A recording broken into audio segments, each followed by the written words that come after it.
நம்ம பூமியிலிருந்து 1300 ஒளியாண்டுகள் தள்ளி இருக்க ஒரு குதிரை தலையை ஜேம்ஸ் வெப் இப்போதைக்கு புகைப்படம் எடுத்திருக்கேன். குதிரை தலை தாங்க.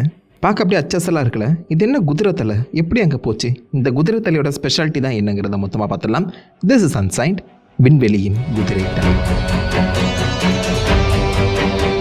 அதிக நட்சத்திரங்கள் தெரியக்கூடிய அந்த வானத்தை நீங்கள் பார்க்கும்போது கண்டிப்பாக எல்லாருமே இந்த 3 டாட்ஸை நோட் பண்ணியிருப்பீங்கன்னு நினைக்கிறேன். இது ஒரேன் கான்ஸ்டலேஷனில் இருக்கக்கூடிய ஒரேன்ஸ் பெல்ட்னு சொல்லுவாங்க.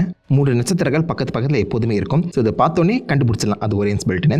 நம்ம பூமியிலிருந்து பார்க்கும்போது ஒரு சாதாரண நட்சத்திரம் போல தான் அது தெரியும். பட் ஒரு நல்ல டெலிஸ்கோப், அதுவும் முக்கியமாக ஹைட்ரஜன் பேண்டை மட்டும் பிரித்து காமிக்கக்கூடிய அந்த ஃபில்டர் போட்டு ஒரு டெலிஸ்கோப்பை எடுத்து பார்க்கும்போது இந்த நட்சத்திரத்தை சுற்றி ஒரு வித்தியாசமான கிளவுட் ஆர் பாசிபிளி லைக் ஒரு நெபுலா மேகங்கள் இருக்குது அவங்களால நோட் பண்ண முடியும். அதிக அளவு ஹைட்ரஜன் நிறைந்த நெபுலா மேகங்கள். அதுலேயுமே முக்கியமாக அந்த பெல்ட்டோட லெஃப்ட் ஹேண்ட் சைட் கொஞ்சம் கீழே இறங்கியிருக்கல ஆல்னிடாக்கும் சொல்ல போகிற அந்த நட்சத்திரத்துக்கு பக்கத்தில் 2 விதமான நெபுலா இருக்குது. ஒன்று ஃப்ளேம் நெபுலா, இன்னொன்று தான் இந்த ஹார்ஸ் ஹெட் நெபுலா. இந்த ஹார்ஸ் ஹெட்னு சொல்கிறதுக்கான காரணம் அதை பார்த்தாலே உங்களுக்கு தெரியும். குதிரையோட தலை, அதுவும் முக்கியமாக இந்த செஸ் பீஸில் அந்த நைட் இருக்குல்ல, அந்த நைட் போலவே ஆக்சுவலாக அந்த மொத்த நெபுலாவுமே வடிவமைக்கப்பட்டிருக்கும். டக்குன்னு பார்க்கும்போது ஒரு குதிரை தலையை பார்க்குற போல தாங்க இருக்கும். இதை இப்போ தான் கண்டுபிடிச்சாங்களா நீங்கள் கேட்டிங்கன்னா அதுதான் தப்பு. 1888 வில்லியம் ஃப்ளெமிங் அப்படிங்கிற ஒருத்தங்க இதை கண்டுபிடிச்சி அதை பிளேட்டில் ரெக்கார்டும் பண்ணி வச்சுருந்துருக்காங்க. பட் இதை பற்றி மேற்கொண்ட ரிசர்ச் அவங்க வந்து நோட் பண்ணல. அதை தொடர்ந்து பார்னட் தான் இதை பற்றின நிறைய ரிசர்ச் வந்து பண்ணியிருக்காரு. அண்ட் இதை அவர் டார்க் மாஸுங்கிற மாதிரி மென்ஷன் பண்ணியிருக்காரு. என்னதான் இதை நம்ம வந்து ஹார்ஸ் ஹெட் நெபுலா அப்படின்னு சொல்லி கூப்பிடப்பட்டாலும் இதோடைய ஆக்சுவல் சயின்டிஃபிக் நேம்ங்கிறது பார்னட் 33, அதாவது ஷார்ட்டாக B33ன்னு சொல்லுவாங்க.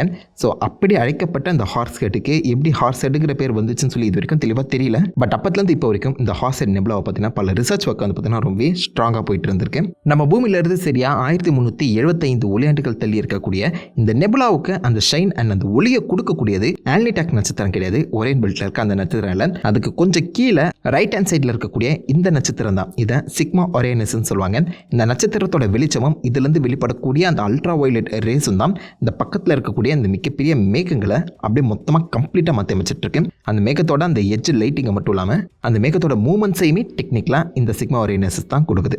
ஆல்சோ அந்த சிக்மா ஒரேனஸ் வெளிப்படுத்தக்கூடிய அந்த மேக்னெட்டிக் ஃபீல்டுங்கிறது இந்த கிளவுடை பாதிக்கிறது மட்டும் இல்லாமல் ஒரு விதமான அலை வடிவத்தையுமே உருவாக்குறத உங்களால் தெளிவாக பார்க்க முடியும். அது மட்டும் இல்லாமல் இந்த ஹார்ஸ் ஹெட் தனி துண்டாக தெரியறதுக்கு ஒரு பிரைட்டான பேக்ரவுண்டையுமே இந்த நட்சத்திரத்தோட வெளிச்சம் தான் உருவாக்குது. ஸோ விச் மீன்ஸ் இந்த நட்சத்திரம் ஹார்ஸ் ஹெட்டுக்கு பின்னாடி தான் இருக்கு. அந்த ஹார்ஸ் ஹெட் வந்து ஒரு திக்கான கேஸ் மெட்டீரியலால் உருவாக்கப்பட்டிருக்கு. ரொம்ப டென்ஸாக அந்த கேஸ் மெட்டீரியல்ஸ் இருக்குன்னு சொல்கிறாங்க. ஸோ ஆரம்பத்தில் இப்படி இருந்திருக்கணுங்கிற தேவையில்லை. ஸோ இது பக்கத்தில் இன்னும் லைட்டரான கேஸ் மெட்டீரியல்ஸ் இருந்திருக்கலாம். காலப்போக்கோட அந்த நட்சத்திரத்தோட இன்ஃப்ளூயன்ஸ் காரணமாக அந்த லைட்டர் கேஸ் மெட்டீரியல்ஸ் எல்லாமே பார்த்தீங்கன்னா இரோட் ஆகியிருக்கணும். அதாவது ஆற்றுல மண் அடிச்சுட்டு போகிற மாதிரி இந்த நட்சத்திரத்தோட அந்த இன்ஃப்ளூயன்ஸ் பாசிபிளி இதை சுற்றி இருக்க அந்த லைட்டர் மெட்டீரியல்ஸை அப்படியே கம்ப்ளீட்டாக அரைக்க உள்ளே இருக்க அந்த டென்ஸ் மெட்டீரியல் மட்டும் நம்ம கண்களுக்கு அப்படியே பிளாக் கலரில் ஒரு ஷேடோ போல் தெரியுது. பல டெலிஸ்கோப்ஸை யூஸ் பண்ணி பார்த்தீங்கன்னா இந்த ஹார்ஸ் ஹெட் வந்து புகைப்படம் எடுத்திருக்காங்க. அண்ட் எடுக்கப்பட்ட பல புகைப்படங்களில் இந்த ஹார்ஸ் ஹெட் பார்த்தீங்கன்னா ரொம்ப டார்க் ரீஜனாக தான் காமிக்கப்பட்டிருக்கு. அந்த காந்தினால ஹெவி கான்சன்ட்ரேஷனோட ரொம்ப ஹைலி டென்ஸான பகுதியாக தான் இந்த இடத்த வந்து கன்சிடர் பண்ணுறாங்க. அதாவது நட்சத்திரம் உருவாகக்கூடிய அளவுக்கு தேவையான எல்லா பொருட்களுமே இந்த இடத்துல இருக்கு. கிட்டத்தட்ட ஸ்டெல்லார் நர்சரின்னு சொல்லுவாங்க. அதாவது நட்சத்திரங்கள் பிறக்கிற இடமா இந்த ஹார்ஸ் ஹெட் நெபுலா வந்து கன்சிடர் பண்ணப்படுது. இந்த ஹார்ஸ் ஹெட்டை நல்லா ஜூம் பண்ணி உத்து பார்த்தீங்கன்னா சில இடங்களில் அந்த பிரைட்டான ஸ்டார்ஸ் இருக்கிறதையும் உங்களால் நோட் பண்ண முடியும். இந்த ஸ்டார்ஸ் எல்லாமே பாசிபிளி அப்போதைக்கு பிறந்த புது ஸ்டார்ஸாக இருக்கலாம். ஆல்ரெடி பிறந்த நட்சத்திரங்களாக இருந்தால் அது வெளிப்படுத்தக்கூடிய அந்த அல்ட்ரா வயலட் ரேடியேஷன் கம்ப்ளீட் அந்த ஹார்ஸ் ஹெட்டை அடுத்த ஒரு 500 600 வருஷங்களுக்குள்ள மாற்றி அமைக்கிறதுக்கு சான்சஸ் இருக்குங்கிற மாதிரி இப்போதைக்கு ஆராய்ச்சியாளர்கள் கெஸ் பண்ணுறாங்க. அதாவது இப்போதைக்கு நம்மளால் இந்த ஹார்ஸ் ஹெட்டை தெளிவாக பார்க்க முடியுது. பட் அதுவே ஒரு 1000-2000 வருஷங்கள் கழிச்சு இங்கே உருவாக்கப்பட்ட புது நட்சத்திரங்கள் வெளிப்படுத்தக்கூடிய அந்த ரேடியேஷன்ஸ் அண்ட் அதோடைய அந்த மேக்னெட்டிக் ஃபீல்ட் எல்லாமே இந்த ஹார்ஸ் ஹெட்டை உருக்குலைக்கவும் வாய்ப்புகள் அதிகம் சொல்லின்றாங்க. இப்போதைக்கு நம்மளால தெளிவாக ஹார்ஸ் ஹெட் குதிரை மாதிரி பார்க்க முடியுது. ஃபியூச்சரில் அது என்ன ஷேப் எடுக்க போகுதுங்கிறத நம்ம பொறுத்து வந்து பார்த்தா தாங்க தெரியும். ஹபிள் டெலிஸ்கோப் இந்த ஹார்ஸ் ஹெட்டை பல புகைப்படங்கள் எடுத்திருக்கேன். விசிபிள் லைட்லேயும் அதே சமயத்தில் இன்ஃப்ராரெட் லைட்லேயுமே பார்த்தீங்கன்னா பல புகைப்படங்கள் எடுக்கப்பட்டிருக்கேன். முக்கியமாக இன்ஃப்ராரெட்டில் நீங்கள் எடுத்து பார்க்கும்போது உள்ள இருக்க அந்த நட்சத்திரங்களை இன்னும் தெளிவாக உங்களால் அண்டர்ஸ்டாண்ட் பண்ண முடியும். இந்த கிளவுடை ஊடுருவி பின்னாடி என்னென்ன இருக்குன்னு சொல்லி அவங்க செக் பண்ணி பார்த்தா ஏகப்பட்ட வித்தியாசமான கேலக்சிஸ் இருக்கதான் நோட் பண்ணுறாங்க. இந்த கேலக்சிஸ் ஹார்ஸ் ஹெட் நெபுலாக்குள்ளே இல்லை, ஹார்ஸ் ஹெட்டுக்கு பின்னாடி பல மில்லியன் கிலோமீட்டர் தள்ளி இருக்கு. ஸோ அந்த ஹார்ஸ் ஹெட் அதுக்கு பின்னாடி இருக்க எத்தனை பொருட்களை நம்ம கிட்ட மறைச்சு வச்சிருக்குன்னு பார்த்தீங்களா? அண்ட் உள்ள இருக்க அந்த நட்சத்திரங்களையுமே இப்போதைக்கு தெளிவாக பார்க்கவும் முடியுது.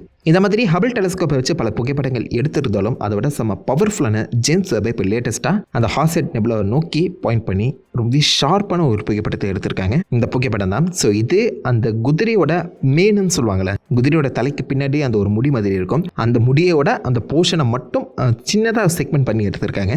அந்த நட்சத்திரத்தோட அந்த பிரைட்னஸையும் கீழே இருக்கக்கூடிய அந்த மேனையுமே உங்களால் தெளிவாக செம்ம டீட்டெயில்டாக பார்க்க முடியுது. இந்த ஒரு குறிப்பிட்ட இடத்த மட்டும் அவங்க ஃபோக்கஸ் பண்ணி எடுத்திருக்காங்க. பார்க்க உங்களுக்கு சின்னதாக தெரிஞ்சாலும் இந்த மேனோட வித்து மட்டுமே, இந்த ஃபோட்டோவில் இருக்கக்கூடிய அந்த மேனோட அந்த முழு நீளம் மட்டுமே கிட்டத்தட்ட 1 light year. அவ்வளோ பெரிய ஒரு மீன். அப்போ அந்த ஹார்ஸ் ஹெட் எவ்வளோ பிரம்மாண்டமாக இருக்குன்னு யோசிச்சு பாருங்க. கிடைக்கப்பட்ட குறிப்பின்படி அதோடைய தலை மட்டுமே 13 ஒளியாண்டுகள் இருக்குமா. அண்ட் அதில் இருக்கக்கூடிய அந்த கேஸ் அண்ட் டஸ்ட் பார்ட்டிகல்ஸ் எல்லாத்தையுமே ஒன்றா சேர்த்தா கிட்டத்தட்ட 300 சோலார் மாசஸ் எடை இருக்குமாங்க. இவ்வளோ பிரம்மாண்டம் பாருங்க. அதே போதுக்கு ஜேம்ஸ் வெப் செம்ம ஷார்ப்பாக புகைப்படம் எடுத்திருக்கு.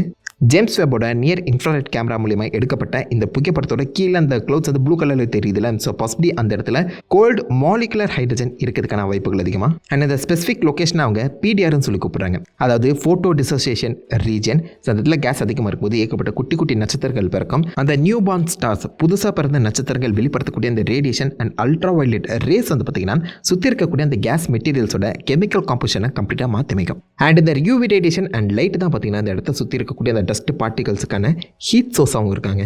இந்த மாதிரி பிடிஆரில் நடக்கக்கூடிய அந்த கெமிக்கல் சேஞ்சஸை அனலைஸ் பண்ணுறது மூலியமாக என்ன மாதிரி ஒரு க்ளவுட் இவால்வ் ஆகுது, அந்த இன்டர்ஸ்டெல்லார் சேஞ்சஸ் மூலியமாக இந்த க்ளவுட் என்ன மாதிரியான மாற்றங்களை பார்க்குதுங்கிறது எல்லாத்தையுமே இந்த கெமிக்கல் ப்ராசஸை அனலைஸ் பண்ணி இந்த பக்கம் நம்ம ஆராய்ச்சியாளர்கள் புரிஞ்சுக்க ட்ரை பண்ணுவாங்க. ஸோ இதன் மூலியமாக நம்ம உலகம் எப்படி உருவாச்சுங்கிறதுக்கான பல கேள்விகள் கிடைக்கும்.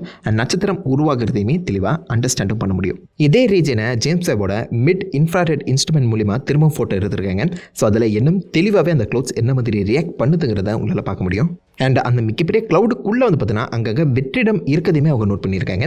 நம்ம முன்னாடியே சொன்ன மாதிரி இந்த இடம் ஒரு மிக பிரம்மாண்டமான இடம். அதாவது 1 light year அளவுக்கு எக்ஸ்பேண்ட் ஆகியிருக்கு. ஸோ இங்கே உங்கள் கண்ணுக்கு குட்டி குட்டியாக தெரியக்கூடிய அந்த டார்க் பேச்சஸ் உண்மையிலேயே மிக பிரம்மாண்டமாக இருக்கலாம்.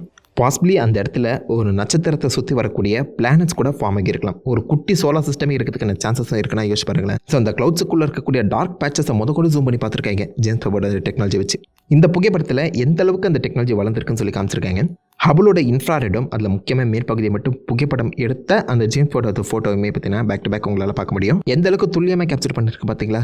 அண்ட் மீறி எடுத்த இந்த ஃபோட்டோவில் வந்து பார்த்தீங்கன்னா சில இடங்களில் அது ஒரு சின்ன க்ளோ இருக்கிறத உங்களால் நோட் பண்ண முடியும். இது எல்லாமே தூளான அந்த சிலிக்கேட்ஸாலையும் பாலிசைக்கிளிக் அரோமேட்டிக் ஹைட்ரோகார்பன்ஸாலையும் உருவாக்கப்பட்ட மெட்டீரியல்ஸாக இருக்கலாம் சொல்லி எண்ணப்படுது. ஸோ இந்த மாதிரி நம்மளுக்கு பக்கத்தில் ஈஸியாக அண்டர்ஸ்டாண்ட் பண்ணக்கூடிய தூரத்தில் அந்த ஹார்ஸ் ஹெட் நெபுலா இருக்குது. அந்த காரணத்தினால சுற்றுச்சூழல் என்ன மாதிரி இந்த கேசியஸ் க்ளவுட்ஸாக மாற்றி அமைக்குது, என்ன மாதிரி அந்த கெமிக்கல் காம்போசிஷன் சேஞ்ச் ஆகுது, இந்த மாலிகுலர் கேஸ் க்ளவுட்ஸ் என்ன மாதிரி ஒரு நட்சத்திரத்தை ஃபார்ம் பண்ணுது, அதோடைய எவல்யூஷன் என்ன மாதிரி இருக்குங்கிறத முதற்கொண்டு ஈஸியாக புரிஞ்சுக்க முடிகிற அளவுக்கு நிறைய விஷயங்களை கற்றுக் கொடுக்குன்னு சொல்லி எதிர்பார்க்குறாங்க.